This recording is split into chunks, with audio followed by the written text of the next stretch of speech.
Alright, folks, the card counter dropped recently. Let's talk about it.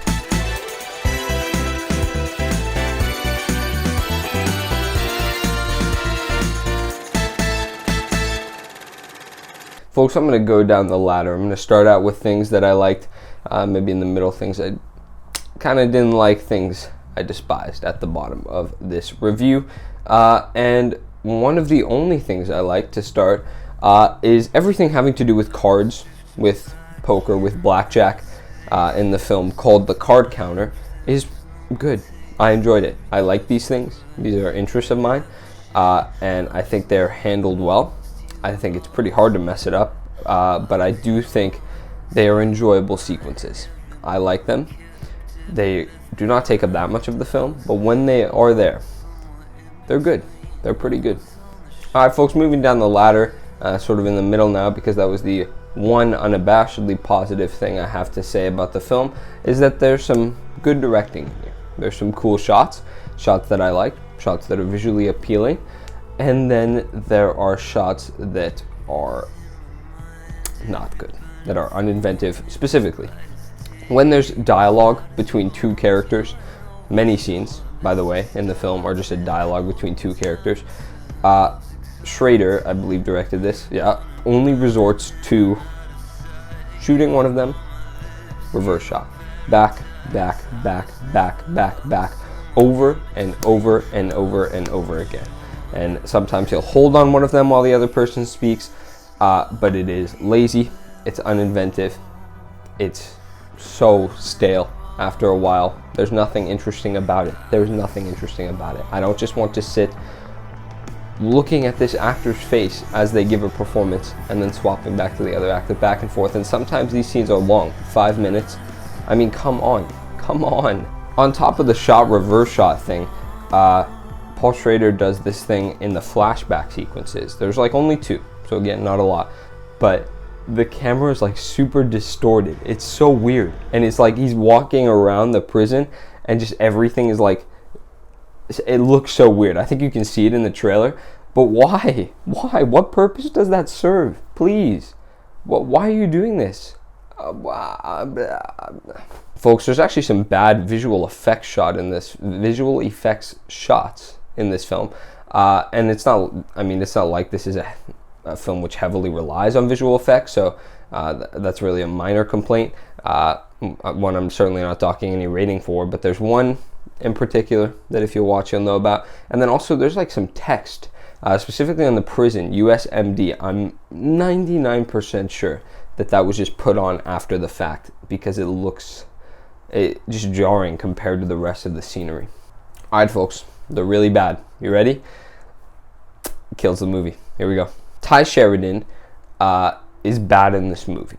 Okay? Almost nothing he says is convincing for his character. He's not very good. I have seen him in very little, but everything I have seen him in, I have not been impressed. Okay? Which is a shame. I don't know, he keeps getting roles for some reason. I couldn't tell you why. But for however bad Ty Sheridan's performance is, it is unparalleled to Tiffany Haddish's performances, which is atrocious.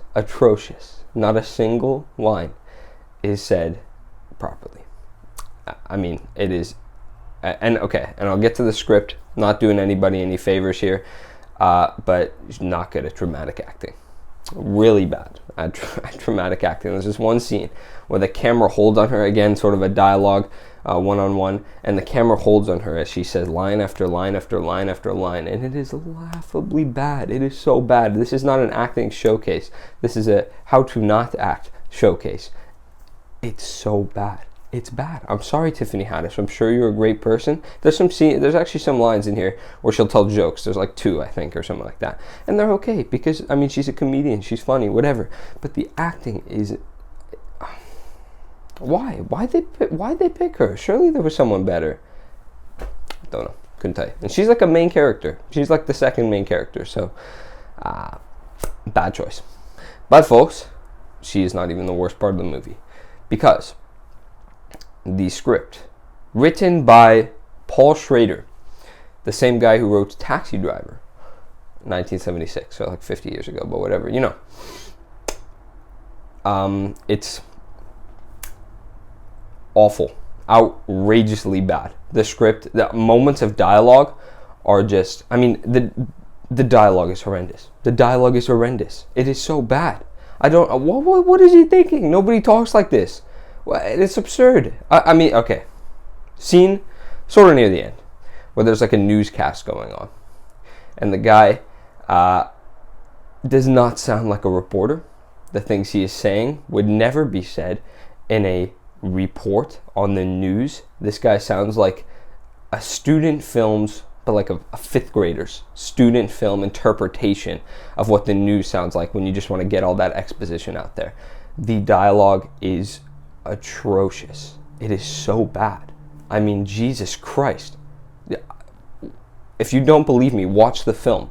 It's not good. It's so bad. I do not understand why this film is getting good reception. I had predicted a D in my predicting film ratings video based on the trailer, and then reviews started coming out, and I'm like, damn, guess we can't trust the trailer. But now I'm thinking we most definitely could have trusted the trailer, because this film is not good whatsoever, if I haven't made that clear. There's almost nothing of value in this film. So folks, Card Counter is going to get a D. This film is an abomination and really disappointing, because I've been excited for this one for a while. They released a trailer maybe like 2 years ago, or not trailer, sorry, a poster maybe like 2 years ago, and I remember seeing it and being excited because it's Oscar Isaac, it's a revenge thriller, it's cards. What more could you want? A lot more is what I could want. A good script to start, maybe some good acting, and then we'd be somewhere. But this film is going to get a D, and I hope to never watch it again. And I don't know what's going on. I don't know why everyone seems to think this is a great film. I'm actually very confused. Maybe they saw a different film than I did. Maybe they played, the wrong film. Maybe it was played backwards in my theater or something like that. I don't know, something. For God's sake, please. Why? Alright folks, that's my review of the Card Counter. I'm going to go learn how to count cards, which it's sure to be a better use of time than watching this film again. But I've been PC Reviews. You have been amazing, and I will see you in the next video. Bye-bye.